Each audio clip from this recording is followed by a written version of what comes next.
یا ایہا الذین آمنوا لا تلہکم اموالکم ولا اولادکم عن ذکر اللہ ومن یفعل ذلک فاولئک هم الخاسرون۔ اے مسلمانوں، تمہارے مال، تمہاری اولاد تمہیں اللہ کے ذکر سے غافل نہ کر دیں، اور جو ایسا کریں وہ بڑے ہی خسارے میں ہیں۔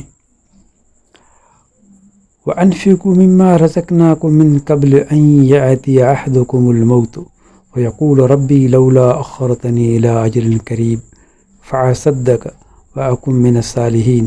اور جو کچھ ہم نے تمہیں دے رکھا ہے اس میں سے ہماری راہ میں، اس سے پہلے خرچ کرو کہ تم میں سے کسی کو موت آ جائے تو کہنے لگے، اے میرے پروردگار، مجھے تھوڑی دیر کی مہلت کیوں نہیں دیتا کہ میں صدقہ کروں اور نیک لوگوں میں داخل ہو جاؤں۔ وَلَن يُؤَخِّرَ اللَّهُ نَفْسًا إِذَا جَاءَ أَجَلُهَا وَاللَّهُ خَبِيرٌ بِمَا تَعْمَلُونَ۔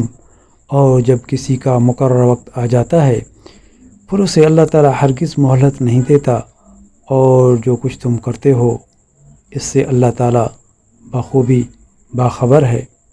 اپنا خیال رکھیں، ہمیں دعاؤں میں یاد رکھیں۔ جزاکم اللہ خیر۔